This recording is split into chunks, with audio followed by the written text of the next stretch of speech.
Yeah, well, although obviously he's training to lose weight, so he has to be he had to be on a calorie deficit when he was training, and not able to get to the focus nutritional wise wasn't to refuel him and to fuel him for his sessions. The nutrition wise, he was eating to be able to lose the weight. So, that gives you. That's going to limit what your output can be throughout your sessions. Obviously, we still worked on tactically what would work, what wouldn't work, what to do, what not to do. But a lot of his training was focused around bringing him down in weight, as opposed to actually getting him fully prepared to be where he needs to be physically, mentally, emotionally, tactically. So, I mean, physically, how much better is he now than he was a while? A lot better. I mean, people are only going to judge it from what they see in the fight. So I can say he's a million times better, but people are going to go, oh well, people are going to judge it from the fight. And I think the best way to judge it, I can say what I want to say, but the best way to judge it will obviously be in the rematch when it comes. God willing, we come through Saturday.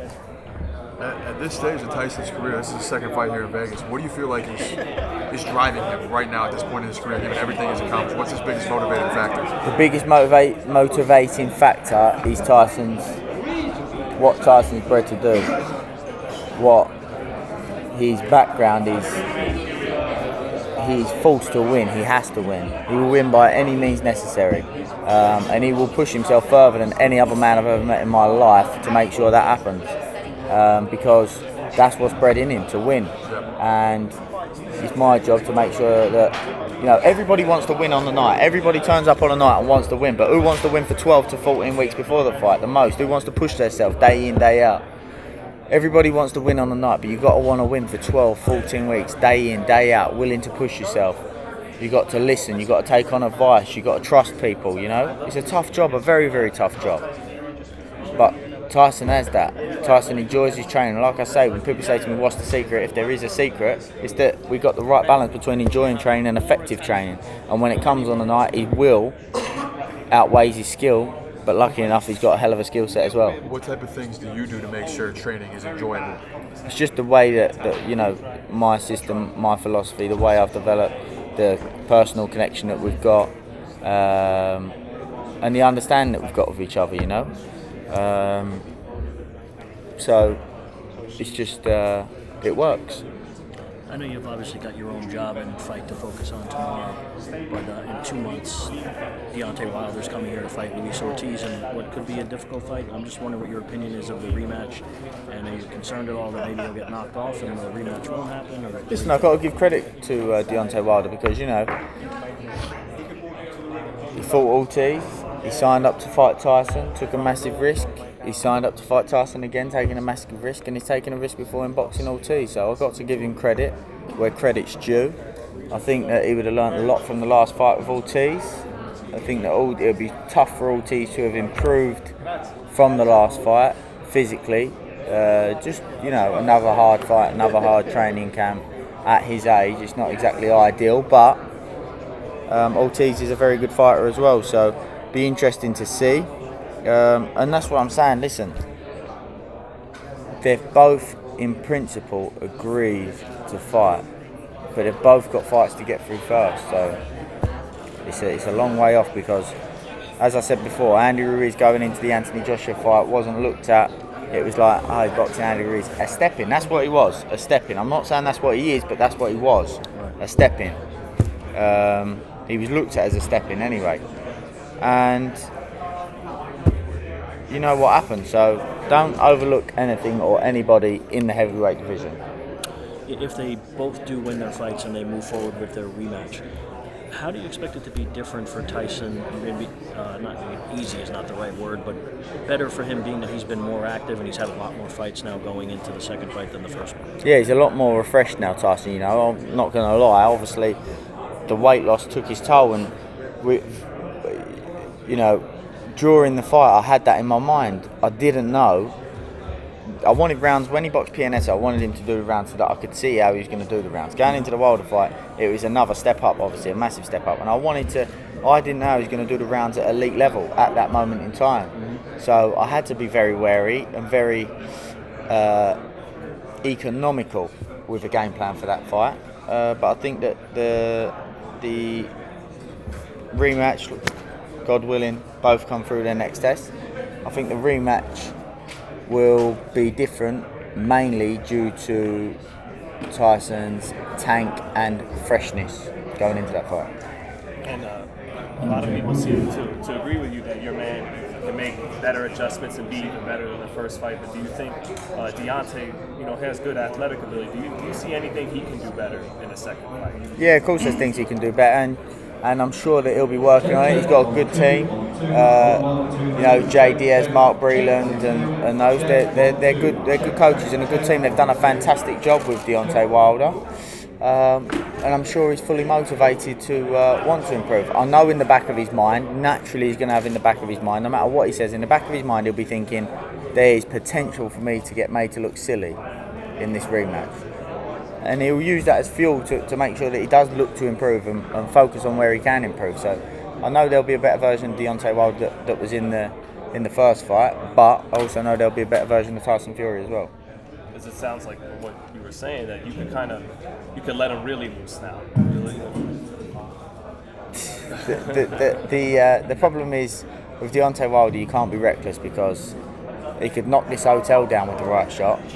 So you have to be smart, you have to be calculated, and of course it's always a big risk, but big risk, big reward. As part of keeping you guys in the gym and staying busy, is it at all that you want to keep Tyson out of trouble too, not just sharp for the fights in the ring? He's a grown man, do you know what I mean? He's not, I don't have him on a lead, like, do you know what I mean? He's a grown man, he makes his own decisions in life. But when he's not boxing, he's a dad, a brother, a son, an uncle. He's a family man like anybody else. Ben, can I ask you just general on boxing? Rob Cracken's got himself into a bit of bother, saying he thought Anthony Joshua was concussed in that Louise fight. I appreciate you might not be in that situation, but how difficult a call is that sort of thing? Well, for Rob's to be criticised, so am I to be criticised, because Tyson took a heavy knockdown in Deontay Wilder fight and I didn't stop the fight. So if he's to be criticised, criticise me as well. He achieved a lot more than me as a boxer and as a trainer. So, and I know that he's got a fantastic relationship with Anthony Joshua. I know that nobody knows his fighter better than him, and I know that he would have had Anthony Joshua's health as his main priority. And I feel like, the moment that they realised that he wasn't fresh enough to be able to do what he needed to do, the fight was stopped. So, I can guarantee you that's come from people that never been in the sport, never been around the sport, someone just trying to make a story up. I think just because he's backtracked on the word competition now, saying I'm not qualified to say that. From a personal point of view, you have to make a judgment call. And how difficult is that from a personal point of view? What he means is, he's been took out of context. What he means is, he knew that Joshua was hurt. Clearly he was hurt. Do you know what I mean? Boxers get hurt all the time. It's part and parcel of it. It's part and parcel of the sport. But footballers get injured, get concussed. But what do? They carry on playing. Ridiculous, if you ask me. They're fighting men. That's what they get paid a lot of money to do. The moment that he wasn't fresh enough to fight as he needed to fight, the fight was stopped at the right point. And like I say, if Rob McCracken's under criticism, then I should be under criticism, because that was a heavy knockdown that Tyson Fury took and I didn't stop the fight. Do you think the protocols need to be changed, adjusted, or... I know that Nevada are trying to put in the instant replay stuff and that. Listen, the sport's always evolving, everything's always evolving. Us as humans are always evolving. So, it's all good. Some things work, some things don't work. Trial and error. We'll see. How do you see that rematch going then? Hard to tell. I think that what Joshua needs to learn is he needs to learn how to control the distance and control the tempo, but without exchanging punches. If he can learn how to do that and know how to do that, I think he'll have a lot more success. And I hope that he's not going to be too gun shy and let that last performance affect him too much, because that can happen to anybody. It can happen. You can get caught with shots, So We'll find out. That's part and parcel of it. We'll all find out. Because so much is being made about where his head was at walking to the ring and all that. Do you buy into that, or was it just stylistically he ran into a bad fight? I don't know him on a personal level, so I couldn't tell you whether that's normal for him, out of character for him. I couldn't say that. What I can say is that for a couple of fights I've seen that I felt like he's been a little bit caught in between styles of. He's trying to develop like everybody is, and I felt like he's been caught between styles of trying to box, be a little bit looser, more relaxed, but yet also have that maximum output that Anthony Joshua is known for. So, you know, it's trial and error, and it's part and parcel of the sport. It can happen, you know. So we'll find out not too long. I'm sure you guys would love to fight Joe Parker and take him down. No, we definitely don't. Joe's a good friend. No, he's let it be known he never would fight Tyson. But I guess that if you had your preference, and I know you don't get to pick the opponents and all that kind of stuff, you'd rather fight a right-handed guy going into the Wilder. Nope. I guess. No?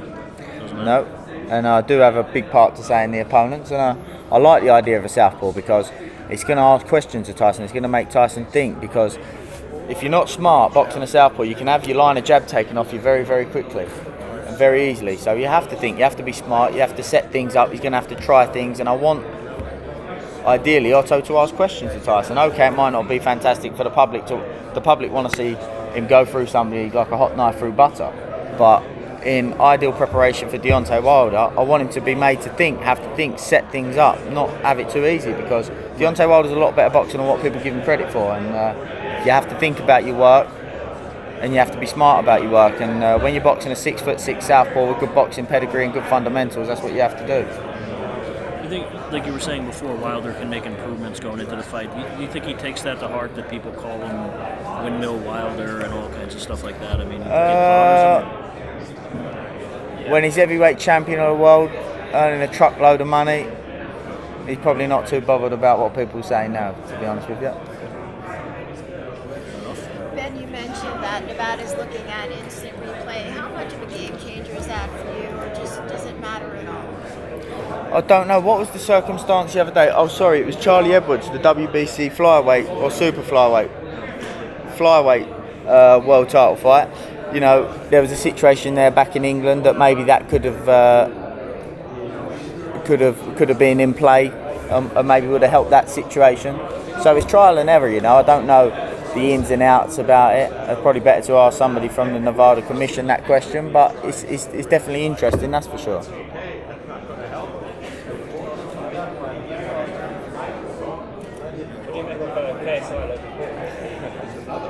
Listen, I'll go. Obviously, Eddie says things about Tyson, I'll say things back, but I've got to give credit where credit's due as well. I think it's a positive. I think it's going to bring new boxing fans. How many views did that last fight get? Does anybody know? 20 million. So tell me, so if 10% or 20% watch that whole card and become boxing fans, that's 2 to 4 million new boxing fans. I think it's a positive. One thing I will say is I wouldn't call the rest of the card an undercard, because I think that's a bit of a liberty, but I'd call it the rest of the bill. People that are slating it, you've got a good quality card there. What rumours have it that Billy Joe Saunders will be on the card, Devin Haney will be on the card. You know, and I'm sure there'll be other good fights on the card. So if you don't want to watch that fight, I'm sure it's cheap enough to watch a good bill and turn off if you don't want to watch that fight. People that watch that fight hopefully tune in for the rest of the bill, and hopefully some stay and we gain some new boxing fans. Do you feel like it's a professional boxing match, or is it more of an exhibition? Bit of both, a little bit of both, but I'm sure they'll train their guts out. I'm sure, you know, they've still got to step in that ring in front of all them people with those small gloves on and punch each other in the face. So, you know, fair play to them, to be honest with you. Did you see part one? I didn't, to be honest with you. I've seen like a little clip here, little clip there. I haven't seen the full fight. No. Because Tyson joked around, he's breaking down hours of footage to see who wins the rematch. Yeah. You said Logan Paul's coming. Yeah. Well, for the right money, I'll sit down and study it myself and give my opinion. I believe you already answered this with Keith, but again, just for anybody saying why this level of opponent, even though these guys are 25-0 Schwartz and now 20-0 Valine, what do you think about that? They feel the opponents could be better, even though they're supposed to be fights to keep. Well, let's say that I agreed. I'm not saying I do agree, but let's say that I did agree that the opponents weren't to the level of what these people are saying. Tyson's had 6 months after his comeback, after the layoff and the story that everybody knows about, signed to fight the most dangerous fighter in world boxing. Yeah, after 6 months. Took a massive risk, and Deontay Wilder took a massive risk. Then, within 6 months of that fight, if that, signed to fight a rematch. So, if the fans want to see the best be the best, no problem. If you're not happy with the way the way this has gone, if people think he's boxing lower caliber, I don't believe so. But if people do think that, then what do you want him to do? Keep boxing number 4 and number 5. Let number 4 and number 5, the next number 4 and number 5, then box the next number 4 and number 5, and never see number 1 fight number 2. You can never please everybody, unfortunately. It is what it is. And it's just keeping sharp, anyways, right? It's keeping the. It's more than keeping sharp. It's a fight against a 6'6" southpaw, good pedigree, who I'm sure will come to win. I know that he's determined because he's moved away from home, living in New York, to work his arse off to chase his dreams. And if you got any motivation, God rest his soul, his father passed away, you know, he's going to be a hungry man, believe me. Because when guys only fight 2 times a year, the fans then they complain about you need to be more active. So Tyson's doing it, and yet they find a way. Well, listen, Floyd Mayweather has some resume, does he not? They always criticised him, so what can you do?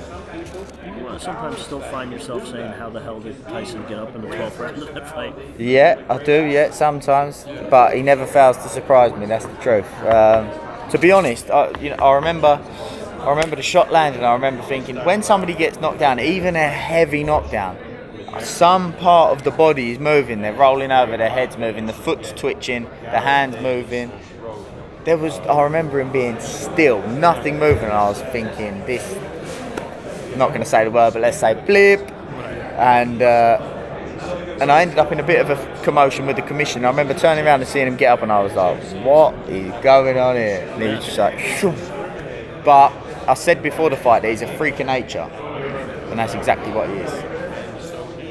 There's footage of you getting into the commission as Tyson was on the campus. How much of that was just an emotional rush? Were you trying to get to your fight, or were you just trying to assess what's going on? At the time, obviously, when he went down, I wanted to have a look.